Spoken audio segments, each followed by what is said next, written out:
Oke guys, jadi banyak banget yang nanya ke saya, Pak Gede, tahun 2023 katanya ekonomi akan ancur-ancuran. Apakah benar? Apakah ada insight pandangan Anda bagaimana? Oke, jadi karena banyak banget yang nanya, saya jelasin pandangan saya di YouTube channel ini aja ya. Jadi please dengerin sampai habis karena kalau dengernya setengah-setengah, nah ini yang jadi penyakit biasanya nih. Udah dengerinnya cuma setengah, tapi komplainnya protesnya tuh udah kayak dia udah profesor ekonomi aja gitu, padahal denger cuma setengah.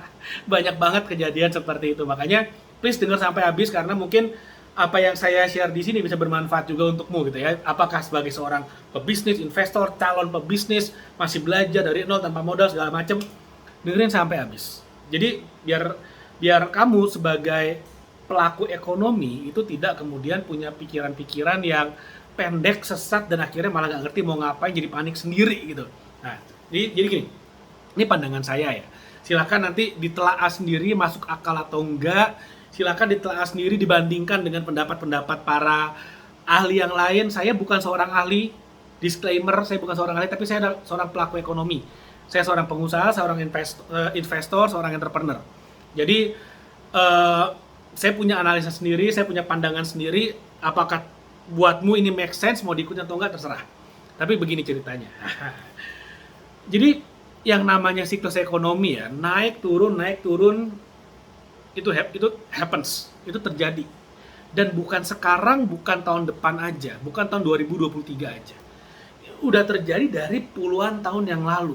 Bahkan mungkin ratusan tahun yang lalu. Yang namanya ekonomi itu naik turun, naik turun, naik turun.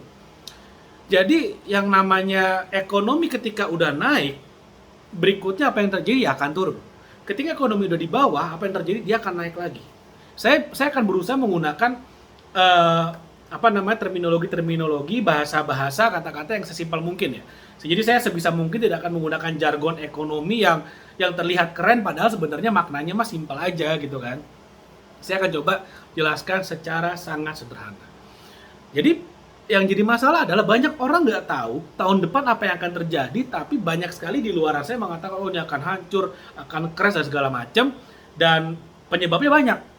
Misalnya konflik antara Rusia dan Ukraina, ada Covid gelombang berikutnya, ada perang Cina dengan Amerika dan segala macam. Oh banyak banget isunya gitu ya. Apalagi musim dingin, Eropa perlu energi, manusia semakin banyak, pangan semakin berkurang, tuh banyak banget isunya.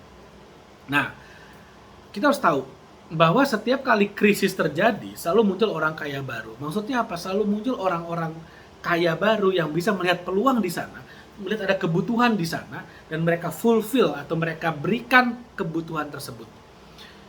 Krisis artinya apa? Banyak orang kesulitan. Contoh aja, ketika Covid kemarin terjadi lockdown di mana-mana gitu ya, orang nggak bisa keluar. Apakah semua bisnis mati? Nggak juga. Ternyata ada beberapa bisnis yang booming. Misalnya apa? Online course untuk training itu gede, booming. Karena banyak orang di rumah nggak tahu mau ngapain, online course menjadi booming. Lalu yang kedua, industri kesehatan booming. Yang namanya orang jual masker, hand sanitizer, oh itu booming banget. Bahkan banyak industri-industri akhirnya beralih ke sana. Dan yang ketiga nih, misal contohnya nih, yang paling gampang, yang banyak orang pakai untuk meeting online, Zoom. Booming banget. Industri gaming, booming banget. Industri tourism, mati. Jadi setiap kali krisis, selalu ada industri yang mati, tapi ada juga industri yang naik. Sekarang tergantung kita. Apakah kita akan bertahan di industri yang terancam dengan terjadinya krisis, ikutan tenggelam sekalian, atau kita pindah kapal ke industri yang mau naik, yang akan berjaya ketika masa itu terjadi, atau kita akan jadi penonton saja, melihat orang jatuh dan bangun, atau kita akan jadi orang yang bingung ini apa yang terjadi. Terserah kita mau jadi yang mana. Itu aja sebenarnya, simple banget. Apakah semua bisnis akan hancur? Nggak juga. Sekarang saya ajak teman-teman berpikir kayak gini. Saya ajak kamu berpikir kayak gini. Ada nggak sih bisnis yang pernah dengar nggak? Kita bisnis restoran aja. Pernah dengar kata-kata kayak gitu? Kenapa bisnis restoran? Karena selama manusia punya mulut dan punya perut, restoran pasti laku. Bener sih, yang orang pasti perlu makan, bener, buka restoran mestinya logikanya laku, tapi kenyataannya banyak restoran tutup. Tapi ada juga restoran yang boom jadi gede. Tergantung apa? Tergantung dari orangnya yang mengelola. Bisa nggak dia menciptakan makanan yang apa namanya menarik untuk para konsumennya, memberikan suasana dan pengalaman yang menarik untuk para konsumen yang mau balik lagi, memberikan harga yang pas sehingga orang nggak merasa kemahalan dan tidak terlalu rendah juga sampai bisnisnya rugi. Nah itu kan semuanya adalah ilmu-ilmu entrepreneurship yang sebetulnya itulah yang diperlukan. Kita bisa tahu nih, oh pasar lagi perlunya apa, industri apa nih yang akan booming kalau terjadi krisis. Jadi sebetulnya gini, krisis terjadi atau enggak, akan ada bisnis-bisnis yang mati, akan ada bisnis baru yang tumbuh dengan atau tanpa krisis.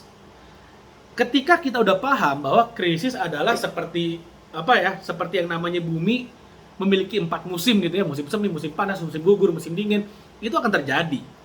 Secara hakiki itu akan terjadi gitu loh. Itu pasti akan terjadi, nggak bisa dihindarin. Tergantung kita, positioning kita di mana. Yang akan tenggelam bersama dengan krisis bisnis yang terancam oleh krisis, apakah kita malah akan bertumbuh mengikuti bisnis yang bisa mengambil peluang di saat krisis, atau kita akan menjadi penonton atau orang yang bingung. Terserah kita mau jadi yang mana. Peluang pasti ada di setiap bisnis, setiap industri itu pasti ada sunrise-nya, pasti ada sunset-nya, peluang pasti ada. Dan kata kuncinya sekali lagi ini yang paling penting kita harus paham, supaya kita nggak cuma takut-takut bengong nggak jelas gitu ya. Kita harus paham, setiap kali krisis selalu muncul orang kaya baru. Orang kaya baru ini muncul kenapa? Karena mereka lihat peluang dan mereka bisa ambil peluang itu. Gimana caranya ngambil peluang di tengah krisis? Nah, saya akan bahas di video berikutnya. Makanya jangan lupa subscribe YouTube channel ini, like dan share video ini supaya lebih banyak lagi orang yang terbantu ketika terjadi krisis ekonomi. Oke, mudah-mudahan bermanfaat. Jangan lupa, sampai ketemu lagi di video berikutnya.